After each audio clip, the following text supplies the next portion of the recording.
what really is equity? I mean, you could be treated fairly. Is that equity? Yes. Is equity guaranteed? No. Moving forward with the Decker team. Moving forward together with the Decker team. Hello, this is Yetta and Ken Decker, and we're excited to welcome you to another episode of Life's Inside Track, where we share ideas, thoughts, techniques, and tools that we all need. We all deserve, you, I, everyone, to turn our house into a home where our families thrive and we live the best life possible. And I think equity is really kind of net worth, or like if you were looking at the big picture of your financial wealth, equity is how much, when you take what things could sell for minus what the things you owe, and it would equal your equity or your net worth. Now we're talking about home equity. Yeah, this time it's home equity. So what you're going to learn in this episode is which ways, and there's 7, I'm going to say. You can probably find a few others, but we're going to say there's seven That's the right general number of fingers. ways of increasing equity or building equity. And I thought it'd be fun to unpack them a little bit, because if you get and live with and utilize at least 3 or 4 of them, you're actually going to do some good things. If you can access 6 of them, you're going to do better. And if you can access the 7th one, you'll do even better with letting your equity be increased and built. Yeah. So calculating equity. Mm-hmm. How do we really calculate that?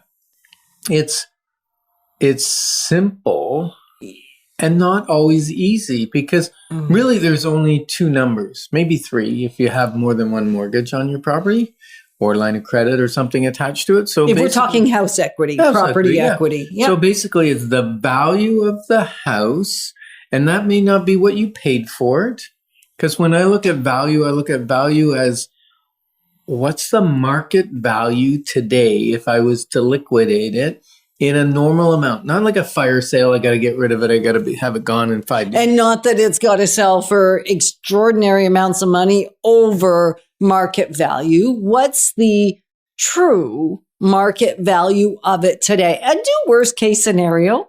If you're not selling it, that's usually the best way to look at it. So just what's it worth today? And we can help you with that. If you don't have a way to calculate it, it's simple, not necessarily easy to access the right information. And yet we have access to the right information. We would gladly share it with you. So what's it worth today?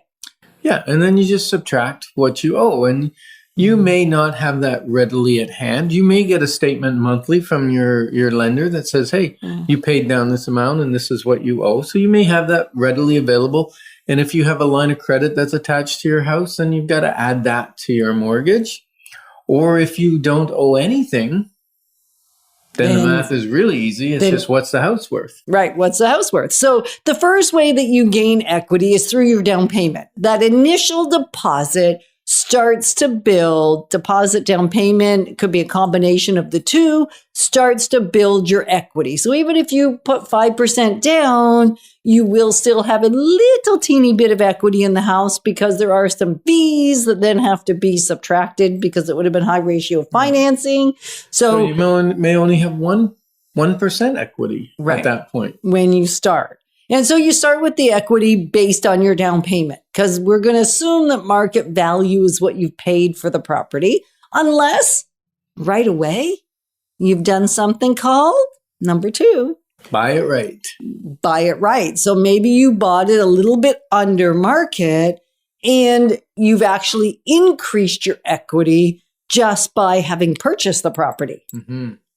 Yeah. Another way is what we call sweat equity. Yes. It's not really like you're saving up your sweat, but what it is you put effort. Actually, you're expending your sweat. Yes. You're increasing sweat to get sweat equity. Yes.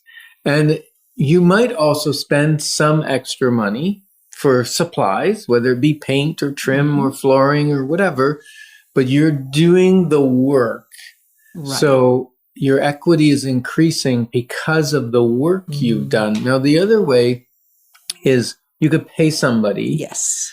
But then really you should add that money you spent to the calculation of what your equity is, unless you had cash, because then it's like infusing more money into your house, which increases your It's equity. like more down payment. Yeah. So sweat equity will be greater if you physically do the work yourself with the As long as hammers you're and the good at saws. it. And if you're not good at it, in fact, It will you'll decrease. devalue your home. So don't think that just because I can do it myself, I've increased the value. So instead of sweat equity, that'll be sweat stains. Yeah, it would be sweat stains. And we have seen some terrible sweat stains on houses. So just know where your skill set is. And if you're doing the right repairs, like there is a little caveat here. If I spend money on my house, whether I do the work myself and I do it with precision and excellence, or Ken does the work, or we hire somebody to do it, if it's not something that actually has an impact, so if I add a hot tub, or I add a lap pool, or I add even some new flooring, but the flooring that I have is nice, it's just not my taste, or I change out the bath, but there's nothing wrong with the one that's there and it's still in style, it's just not my style, those things won't actually increase your equity. So what repairs and improvements you do actually matters significantly. Right. And then there's amortization. Yeah. And amortization, like a mortician, is for someone that dies. So amortize is about killing your mortgage off, and you do it biweekly or monthly, and with your payment will be an interest portion and a principal portion. The principal portion is reducing your debt, which has the effect of increasing your equity in the house. And right now, with the interest rates way they are, when you are making a payment, approximately half or even greater than half is going toward principal pay down. So when the interest rates are higher, it's not anywhere near half that's going toward principal pay down or equity increase, as the case may be. Right. Now, you can also fast track that by doubling up your payments if you can afford double payments, because the extra payment is 100% principal you're paying off because you already paid the interest in the regular payment. And now there's less interest in the future. So every payment from then on pays more principal than it would have. Right. So And then another one, which is kind of cool because you don't have to do anything to make this one happen, and you just let the market do its job. So in this current market, it's increasing pretty quickly, your equity growth. We find a lot of our clients are shocked at how much equity is sitting in their house. And that's a conversation we'll have shortly about what you should do with that equity. But that's another conversation. So right now, it just simply, as your increase of property goes up, you increase your equity. Right. And the seventh way is really for people that have multi-unit properties where the value is quite often determined by the income.